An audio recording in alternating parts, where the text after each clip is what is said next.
Hello everyone, have a great morning. Today we will start chapter 3rd, Our Changing Earth, Geography class 7th NCERT. Chapter 3 Our Changing Earth हम लोग आज पढ़ेंगे.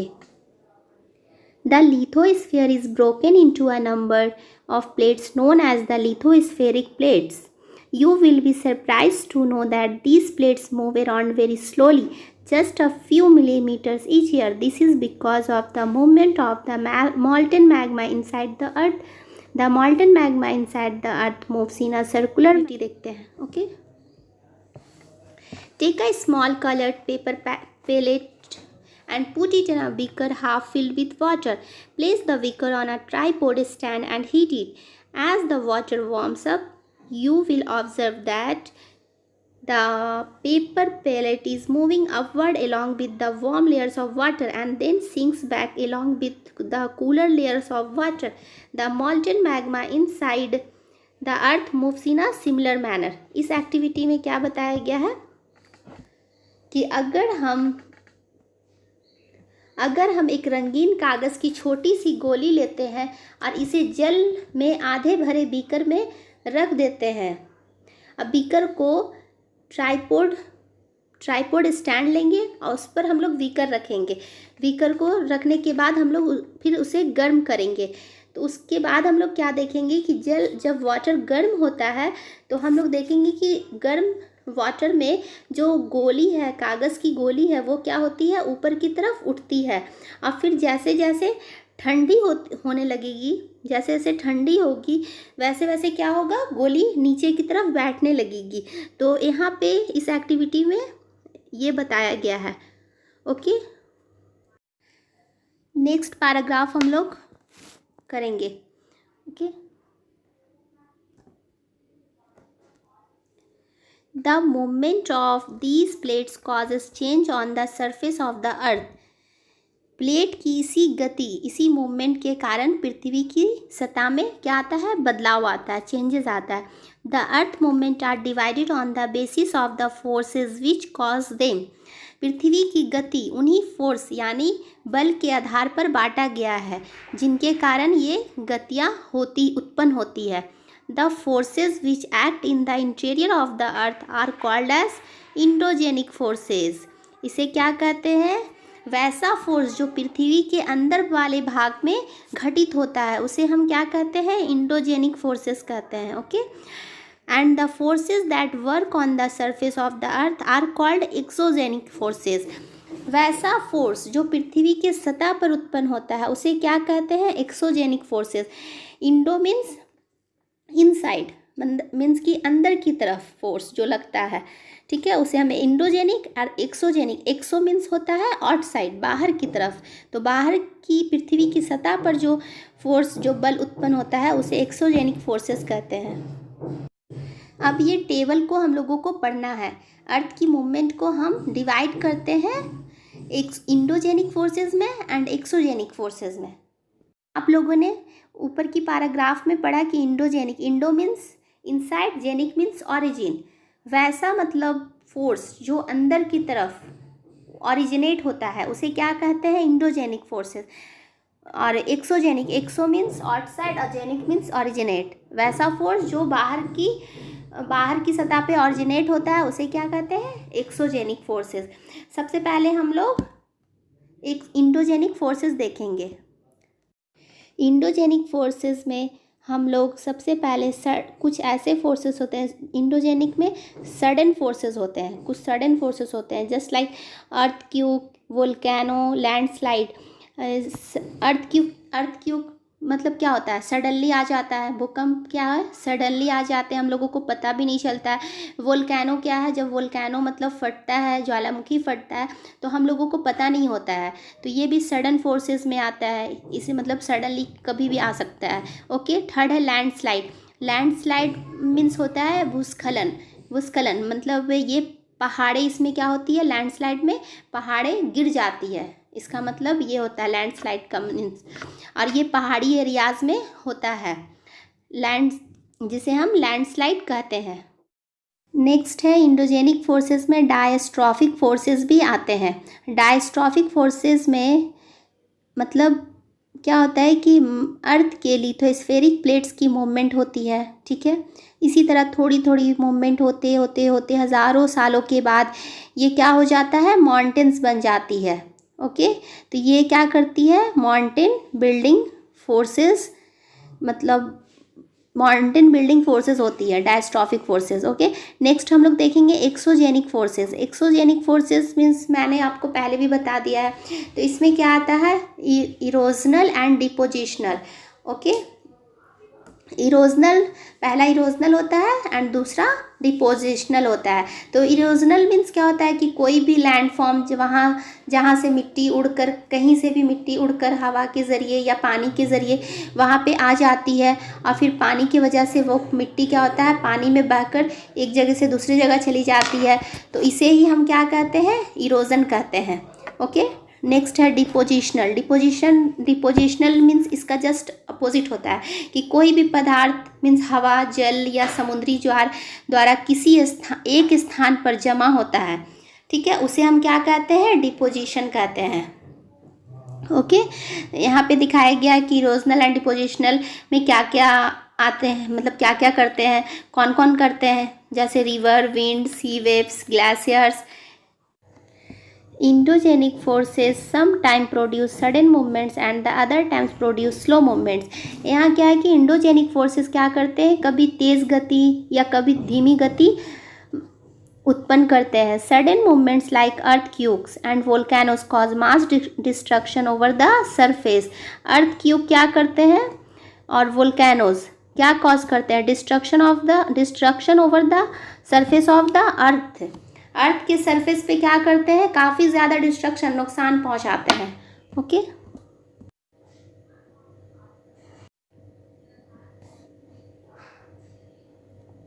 Next paragraph हम लोग देखेंगे। A volcano is vent opening in the earth crust through which molten material erupts suddenly. A volcano, ज्वालामुखी क्या होता है, वेंट, एक खुला, एक ऐसा ज्वालामुखी भूमि पर एक खुला एक ऐसा छिद्र होता है। वेंट मीन्स होता है ओपनिंग, ठीक है, छिद्र होता है जिससे पिघले हुए पदार्थ क्या होते हैं, मॉल्टन मैग्मा जो है वो क्या होते हैं, अचानक बाहर निकलते हैं। ओके, नेक्स्ट हम लोग फिगर करेंगे। ओके, ये वेंट है, इस पार्ट को हम वेंट कहते हैं, ये ओपनिंग पार्ट है, ठीक है ना। यहाँ से ही क्या होता है, मॉल्टन मैग्मा बाहर निकल कर आता है। अब यहाँ पर हम लोग देखेंगे कि अर्थ की 3 क्रस्ट होती है, ठीक है ना। सबसे पहला क्या है, क्रस्ट, ठीक है, अर्थ की 3 लेयर्स होती है। पहला है क्रस्ट, सेकंड है मैंटल और थर्ड लेयर कोर, ठीक है। यहाँ पर हम लोग देखेंगे कि मैंटल वाले एरिया में ही मॉल्टन मैग्मा होता है। वह जब क्या करता है, वेंट के थ्रू बाहर निकल कर आता है, फिर से अर्थ के सरफेस पे आता है, तो इसे हम क्या कहते हैं, लावा कहते हैं, ठीक है। यहाँ से ये बाहर निकल कर आया तो इसे हम ये लावा कहते हैं, अर्थ के सरफेस पे जो आ जाता है उसे हम लावा कहते हैं। ओके, फिर उसके बाद हम लोग ये जो आप रेड कलर का देख रहे हैं, ये क्या है, रेड कलर का मॉल्टन मैग्मा है, और ये क्या है, बॉयल हो रहा है। उसके बाद क्या है, वेंट के थ्रू ये अर्थ के सरफेस पर बाहर आ जाता है, जिसे हम लावा कहते हैं।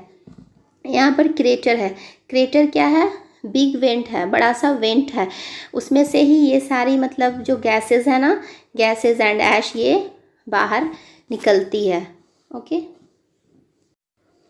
यहाँ पे बताया गया word origin, endo means inside, exo means outside, genic means origin, तो हुआ इंडोजेनिक, और एक्सो प्लस जेनिक एक्सोजेनिक। अब हम लोग नेक्स्ट पैराग्राफ देखेंगे। Okay, Similarly, when the lithospheric plates move, the surface of the earth vibrates। यहाँ क्या कह रहा है कि लिथोस्फेरिक प्लेटों की गति करने पर हमारी पृथ्वी की सतह में क्या होता है, वाइब्रेट मीन्स कंपन, यानी कंपन होता है। The vibration can travel all round the earth. ये वाइब्रेशन पृथ्वी के चारों ओर गति कर सकता है, ठीक है। These vibration are called earthquakes. इसे ही हम क्या कहते हैं, अर्थक्वेक्स, भूकंप कहते हैं। अब हम लोग नेक्स्ट पैराग्राफ करेंगे। Similarly when the lithospheric plates move the surface of the earth vibrates. इसी प्रकार लिथोस्फेरिक प्लेट्स में क्या होता है, लिथोस्फेरिक प्लेटों की गति के करने पर हमारी पृथ्वी की सतह पर क्या होता है, कंपन होता है, मीन्स की वाइब्रेट्स होता है, वाइब्रेशन होता है। The vibration can travel all round the earth, ये वाइब्रेशन क्या होता है, पृथ्वी के चारों ओर गति कर सकता है। These vibration are called earthquakes, इसे ही हम क्या कहते हैं, अर्थक्यूक्स कहते हैं। Okay, the place in the crust where the movement start is called the focus, भूमि के नीचे का वह स्थान जहाँ कंपन शुरू होता है वो पार्ट क्या कहलाता है, फोकस कहलाता है। ठीक है, the place on the surface above the focus is called the epicentre, focus के जस्ट एबव जो प्लेस करता है, जो एरिया, मतलब ये फोकस है, नीचे वाले पार्ट में फोकस है, उसके जस्ट ऊपर जो पार्ट होता है वो क्या होता है, एपीसेंटर वो प्लेस होता है। ठीक है, उसे हम एपीसेंटर कहते हैं उस प्लेस को। Vibration travel outwards from the epicentre as waves, greatest damage is usually closest to the epicenter and the strength of the earthquake decreases away from the center। ठीक है, यहाँ क्या कहा जा रहा है कि जो कंपन बाहर की ओर तरंगों के रूप में ट्रैवल करती है, एपीसेंटर के निकट वाले भाग में बहुत ज़्यादा क्या होता है, हानि होता है इस पार्ट में, एपीसेंटर वाले पार्ट में। और एपीसेंटर से दूरी बढ़ने के साथ जब वो दूरी बढ़ती है, ठीक है, तो फिर वो क्या होता है, भूकंप की तेज़ी धीरे धीरे कम होने लगती है। अब नेक्स्ट अब हम लोग figure origin of an earthquake करेंगे। ओके, फोकस, यहाँ पे फोकस लिखा हुआ है, ठीक है, इसे हम लोग देखते हैं। This is where the earthquake occurs, it is the origin of seismic energy. यहाँ क्या है, ये फोकस वाले पार्ट क्रस्ट के नीचे होते हैं। ठीक है, जहाँ से अर्थक्वेक क्या करता है, जहाँ से अर्थक्वेक ओरिजिनेट होता है, और सेस्मिक एनर्जी क्या होता है, निकलती है, सेस्मिक एनर्जी यहाँ से ही निकलती है, उसे हम फोकस कहते हैं। और फोकस के जस्ट इस पार्ट में ऊपर, just surface, above the surface, ठीक है, क्या होता है, एपीसेंटर पार्ट होता है, ये वाला पार्ट। ठीक है, एपीसेंटर पार्ट, फोकस के जस्ट ऊपर क्रस्ट पर एक सेंटर होता है जहाँ से क्या होता है, सेस्मिक एनर्जी रिलीज होती है, इसे एपीसेंटर कहते हैं। ठीक है, नेक्स्ट है प्लेट बाउंड्री, ये प्लेट की बाउंड्री बताई गई है। ठीक है, कि प्लेट की बाउंड्री है ये। फिर ये है seismic waves radiate out in all direction, कि सेस्मिक वेव्स जो है वो रेडिएट करता है इन ऑल डायरेक्शन में, सारे डायरेक्शन में। यहाँ हमारा ये फिगर कंप्लीट होता है। यहाँ पे छोटे से बॉक्स में डू यू नो पार्ट दिया गया है, उसे हम लोग कवर करेंगे। डू यू नो पार्ट में बताया गया है कि there are 3 types of earthquake waves, P waves और लॉन्गिट्यूड। पी वेव्स को हम लोग 3 टाइप्स के अर्थक्वेक के वेव्स होते हैं, पी वेव, एस वेव्स और एल वेव्स। पी वेव्स को हम लोग लॉन्गिट्यूडनल वेव्स भी कहते हैं। ठीक है, एस वेव्स को हम लोग ट्रांसवर्स वेव्स भी कहते हैं, एल वेव्स को हम लोग सरफेस वेव्स भी कहते हैं। ठीक है, ये हम लोग को हायर क्लासेस में पढ़नी होगी। ठीक है, जैसे ये हम लोग को 11th क्लासेस में पढ़नी है। तो अभी हम लोग मतलब इतना ज़्यादा जान करके एक्स्ट्रा अभी 7th क्लास में कोई फ़ायदा नहीं है। ठीक है, इसे हम लोग 11th क्लास में पढ़ेंगे। यहाँ पर सिर्फ ये जानना है कि 3 टाइप्स के अर्थक्वेक के वेव्स होते हैं, पी वेव्स, ठीक है, जिसे हम प्राइमरी वेव्स कहते हैं। ठीक है, एस वेव सेकेंडरी वेव्स, जिसे हम सेकेंडरी वेव्स कहते हैं। L waves means longitudinal waves. Okay, next paragraph हम लोग करेंगे। Okay, although earthquakes can not be predicted, यहाँ क्या कह रहा है कि हम लोग भूकंप की भविष्यवाणी नहीं कर सकते हैं, भविष्यवाणी संभव नहीं है। Okay, the impact can certainly be minimised if we are prepared beforehand, लेकिन यदि हम पहले से तैयार हो तो इसके प्रभाव को कम किया जा सकता है। Some common earthquake prediction methods adapted locally by people include studying animals' behavior. Okay, मतलब कुछ स्थानीय लोग कुछ समान तरीकों से अर्थक्वेक का प्रेडिक्शन किसके थ्रू करते थे, जानवरों के बिहेवियर के थ्रू करते थे कि हाँ शायद मे बी अर्थक्वेक आने वाला है।